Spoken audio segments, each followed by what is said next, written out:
আর এখানকার গার্ড বলল যে এখানে লাস্ট ফাঁসি হয়েছিল ধনঞ্জয়ের। এই যে এইভাবে সবাইকে আটকে রাখা হতো।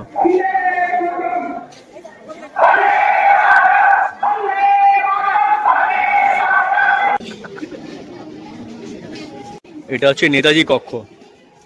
জায়গাটা এখন বেশ মনোরম লাগছে, কিন্তু ভাবা মানে স্বাধীনতার আগে কতটা নৃশংস হয়েছিল জায়গাটা ব্রিটিশদের দ্বারা, সেটাই ভাবছি আমি। এই যে এখানে ডক্টর বিধানচন্দ্র রায়ও জেল কিন্তু খেটেছেন ব্রিটিশদের দ্বারা। এই কক্ষে নেতাজি সুভাষচন্দ্র বোসও ছিলেন।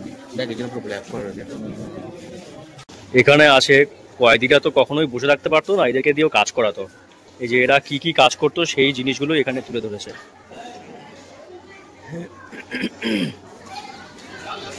বিনা দোষে ইংরেজরা আমাকে বন্দি করে রেখেছে, আমি বন্দি আছি ঠিক পাচ্ছি না, জানি না কত বছরের সাজা হবে। কলকাতার মানে শীতের সময় এই অ্যাটমসফিয়ারটা অন্যরকম থাকে বল সুরজিৎ, সব দিকে। আমার খুব ভালো লাগে কলকাতাতে ঘুরতে শীতের সময়। তুমি কিছু বল রক্তিম? এটা হচ্ছে আলুর পকোড়া।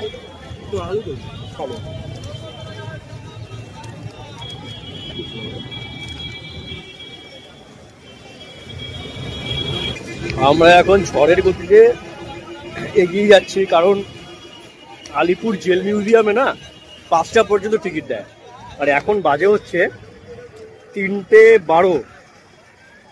তো 3:12 বেজে গেছে এখন। তো খুব তাড়াতাড়ি আমাদের ঢুকতে হবে, কারণ আলিপুর জেল মিউজিয়ামটা তো এক্সপ্লোর করতে হবে। তারপরে শুনেছি ওখানে বেশ সন্ধেবেলাতে সুন্দর লাইটের শো হয়, সেটাও কিন্তু আমরা দেখবো। আমি চেষ্টা করব পুরো ওই যে লাইটিং শোটা ভিডিও করার, যদি পারমিশন থাকে। তো যদি কেউ করতে না বলে, ওখানকার অথরিটি করতে না বলে, তবে তো করতে পারবো না, কিন্তু আমি চেষ্টা করব করার ওই লাইটিং শোটা নাকি খুব ভালো হয়।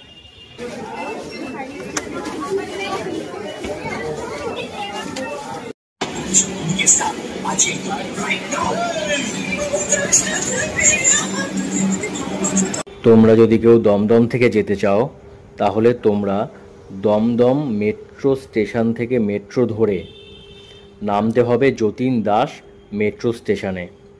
যতীন দাস মেট্রো স্টেশনে নেমে মাত্র 10 মিনিট হাঁটলেই কিন্তু তোমরা পৌঁছে যাবে আলিপুর জেল মিউজিয়ামে।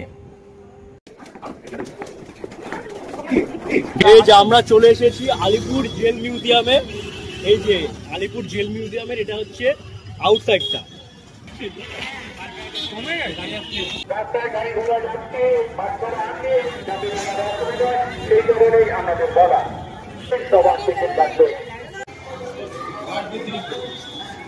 আলিপুর জেল মিউজিয়ামে ঢুকেই আমরা কিন্তু দেখতে পাই একটা সুন্দর সাজানো গোছানো ফুলের বাগান।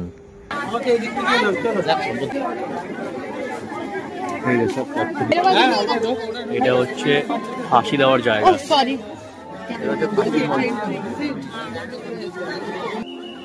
এই যে ফাঁসির মঞ্চ ভাই, এই ফাঁসির মঞ্চটি দেখে আর ব্যাকগ্রাউন্ডে যেই গানটি চলছে সেটা শুনে কিন্তু রীতিমতো আমাদের গায়ে কাঁটা দিয়ে উঠছে। আর এখানকার গার্ড বলল যে এখানে লাস্ট ফাঁসি হয়েছিল ধনঞ্জয়ের।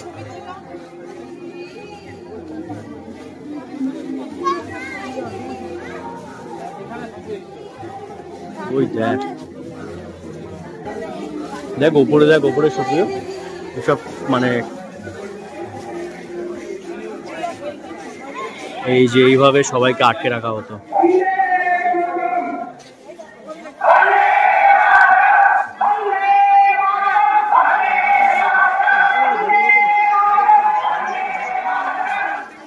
এই যে আলিপুর জেলে যারা শহীদ হয়েছে তাদের তালিকা: কানাইলাল দত্ত, সত্যেন্দ্রনাথ বসু, বীরেন্দ্রনাথ দত্ত, পুত্র গোপীনাথ সাহা।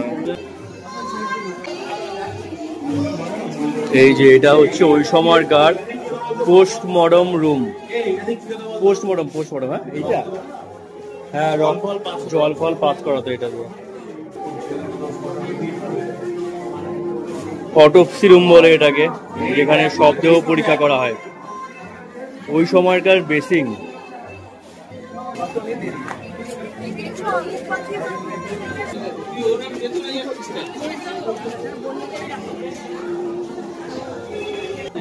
এটা দীনেশ গুপ্তের সেল ছিল। এই যে দীনেশ গুপ্তের নামও আছে এখানে।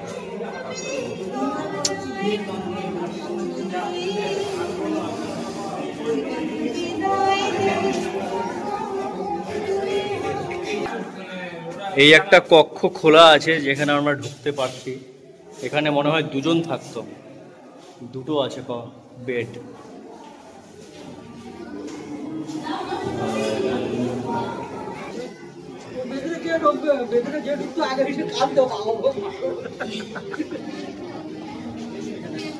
যারা শোগুলো টিকিট কাটেনি, বুঝলি তো? এটা হচ্ছে নেতাজি কক্ষ।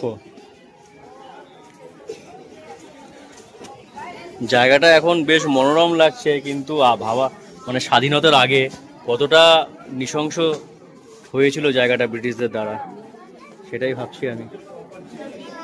এই যে এখানে ডক্টর বিধানচন্দ্র রায়ও জেল কিন্তু খেটেছেন ব্রিটিশদের দ্বারা।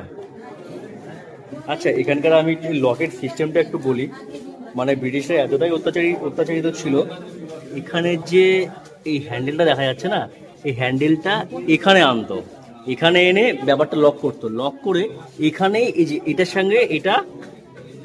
সঙ্গে এটা তালা মারতো। তালা মেরে চাবিটা দিয়ে দিত কয়েদিদের হাতেই। তো কয়েদিদের হাতে চাবি থাকা সত্ত্বেও তারা কিন্তু খুলতে পারতো না তালা, যেহেতু এতটা হাত আসা সম্ভবই না কয়েদিদের দ্বারা। তো হাতে চাবি থাকা সত্ত্বেও ওরা খুলতে পারতো না। এই কক্ষে নেতাজি সুভাষচন্দ্র বোসও ছিলেন।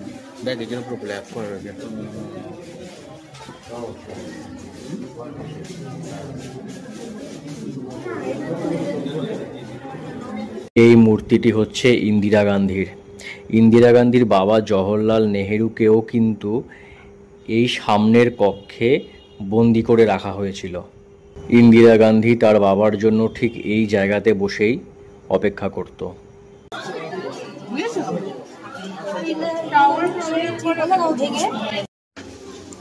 এখানে আছে কয়েদিরা তো কখনোই বসে থাকতে পারতো না, এদেরকে দিয়েও কাজ করাতো। এই যে এরা কি কি কাজ করতো সেই জিনিসগুলো এখানে তুলে ধরেছে।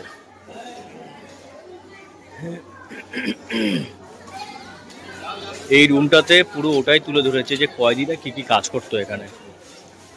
সুতো তৈরি হতো, তারপরে কাপড়, সুতো দিয়ে কাপড় তৈরি হতো। আচ্ছা, এই রুমটাতে মনে হয় রক্তিম পুরোই মানে, হ্যাঁ, মানে কাপড় সংক্রান্ত সব জিনিসপত্রই তৈরি হতো। যে ওই সময়কার সব মেশিন।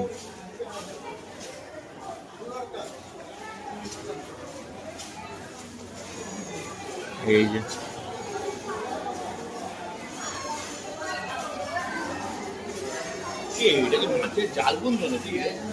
না না, এগুলো কাপড়,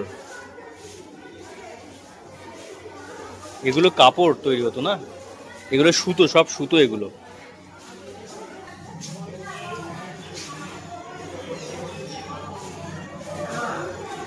সত্যি মানে আমাদের যারা স্বাধীনতা সংগ্রামী ছিল এদেরকে কয়েদি বানিয়ে কি অত্যাচারটাই না করতো ব্রিটিশরা। এই যে হয়তো এরা এখানে রান্না করে খেত, সেই সব জিনিসগুলো আছে কি হতে পারে। মাটির উনুনে রান্না করতো। এইটা তো মনে হয় গম ভাঙানোর মনে হচ্ছে আমার ওরকমই লাগবে। এই যে এইসব জিনিস তৈরি করতো আমাদের স্বাধীনতা সংগ্রামীরা, যাদেরকে ব্রিটিশরা কয়েদি বানিয়ে রেখেছিল। ঠিক এইভাবেই কিন্তু ব্রিটিশরা ভারতীয় স্বাধীনতা সংগ্রামীদের উলঙ্গ করে পিঠের মধ্যে চাবুক মারত।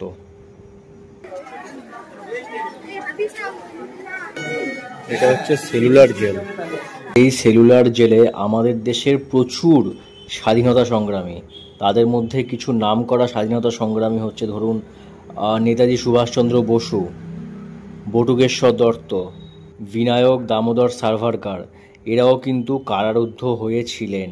আর এই জেলটি এতটাই নৃশংস ছিল, এই জেলটিকে কিন্তু কালা পানি জেলও বলা হয়। ওপর থেকে দেখতে পুরো এরকম লাগে।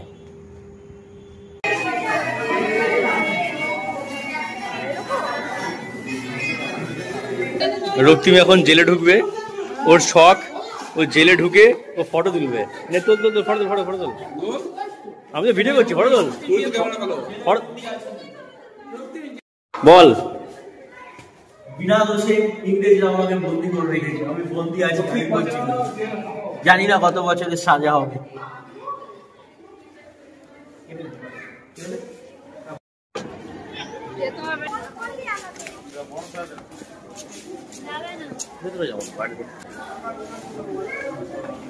তো ওপাশে গিয়ে তারপরে দেখতে দেখতে আসি, বুঝলি সুপ্রিয়। 1918 সালের মধ্যে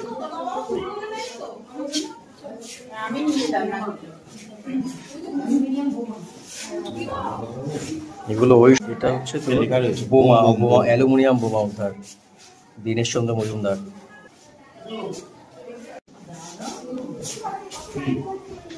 এইগুলো হচ্ছে জিনিস একদম। আরে শামা শুভ্র দেখ, এটা দেখ কি ছোট্ট একটুখানি।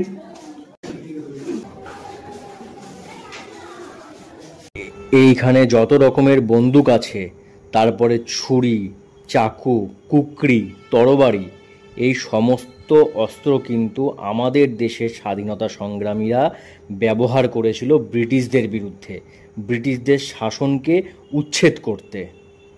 আর এই ঐতিহাসিক অস্ত্রগুলোকে আমরা নিজের চোখে দেখতে পাচ্ছি কিন্তু একমাত্র আলিপুর জেল মিউজিয়ামের জন্য। রক্তিম হয়ে গেছে পুরো টায়ার্ড, তো যার ফলে ও বসে বসে ফেসবুক করছে, একটু বিশ্রাম নিয়ে দিচ্ছে। কি রক্তিম?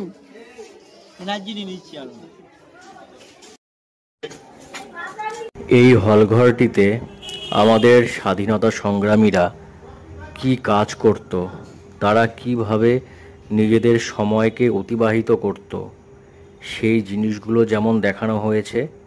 স্বাধীনতা সংগ্রামীরা একে অপরকে মনোবল বাড়ানোর কথা বলছে। কেউ যদি মানসিকভাবে ভেঙে পড়ে তাহলে আত্মবিশ্বাস জাগাচ্ছে, ভরসা রাখ, ভেঙে পড়িস না, আমাদের জয় হবেই, আমরা স্বাধীনতার সূর্য দেখতে পাবই। এই হলঘরটায় ঢুকে আমার মন পুরো ভারাক্রান্ত হয়ে যায়। বিপ্লবীদের কষ্ট আজ আমি অনেকটাই অনুভব করতে পারছি, আর ভাবছি যে কত স্বাধীনতা সংগ্রামীদের জীবন বলিদানের ফল হচ্ছে আজকের এই স্বাধীন ভারতবর্ষ। আমরা আলিপুর জেল মিউজিয়ামের সন্ধ্যাবেলা যে লাইট শোটা হয় সেটা দেখে আসলাম আমরা সবাই। যারা যারা কলকাতার আশেপাশে থাকো কিন্তু এখনো পর্যন্ত দেখোনি আলিপুর জেল মিউজিয়ামের লাইট শোটা, লাইট অ্যান্ড সাউন্ড শোটা, একবার আসো, এসে দেখো, এত সুন্দর লাগে এটা দেখতে। আর মনের মধ্যে মানে দেশভক্তি তো আমরা ভারতবাসী হিসেবে সবার মনে একটা দেশভক্তি আছে, কিন্তু ওই শোটা দেখার পরে না আরো দেশভক্তি বেড়ে যায়। তো তোমরা আসো, এখানে খুব সুন্দর একটা এক্সপিরিয়েন্স হবে, আমাদের সবারই হয়েছে, খুব সুন্দর। তো বন্ধুরা, আজকের ভিডিওটি তোমাদের যদি ভালো লেগে থাকে তাহলে লাইক, শেয়ার, কমেন্ট করো, আর চ্যানেল সাবস্ক্রাইব অবশ্যই করো। কি রক্ষি, সাবস্ক্রাইব করবে তো সবাই যারা যারা দেখছে, একদম। আবার দেখা হচ্ছে পরের ভিডিওতে।